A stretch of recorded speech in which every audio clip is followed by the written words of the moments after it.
Thank you so much for sitting down with me and allowing me to just walk you through the Bible this year.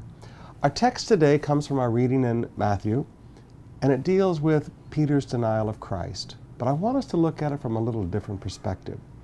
Sometimes the most difficult thing in life is facing ourselves.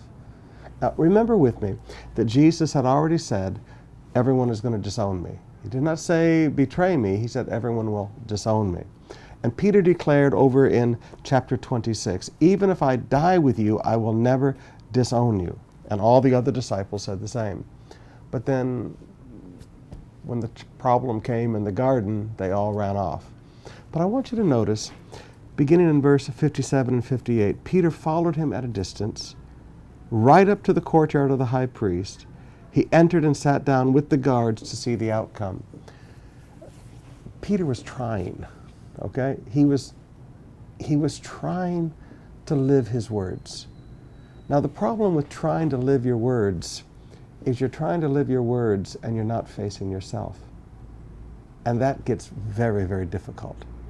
Now as we get later on in chapter 26, we begin to find that a little servant girl walks up and he denies Christ. And then another girl walks up and he denies Christ. And then it's like a tsunami wave begins to grow against him in the courtyard until finally those standing there went up to Peter and said, surely you are one of them, for your accent gives you away. And then he called down curses on himself and swore an oath that I don't know the man. And Jesus looked across the courtyard at him and he went out into the night and wept bitter tears.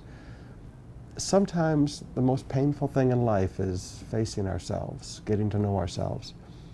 There's a difference between using willpower to try to live our own words and truly being who we are and facing ourselves. Now I want to challenge you today that everything about the new covenant is living from the inside out. In fact, the rule of the new creation, Paul teaches us, the rule of the new creation is that it's not about circumcision or uncircumcision. It's not about external manifestation. The rule of the new creation is all about living from the inside out. I want to challenge you today. Stop frustrating yourself trying to live your words. The first step of change is to face who you are. It might hurt a little bit.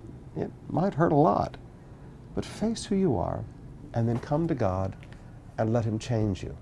Just like as Peter jumped out of the boat later and swam to shore and Jesus said, feed my sheep, Peter changed. But he changed now from the inside out. This man who couldn't stand up in front of a little girl and say that he knew Jesus and he was part of him, later stands before tens of thousands of people in Jerusalem and preaches the gospel on the day of Pentecost. Later has the skin ripped off of his back, refusing to deny the name of Christ. This man changed. Now he's not trying to live his words. Now he's being who he is.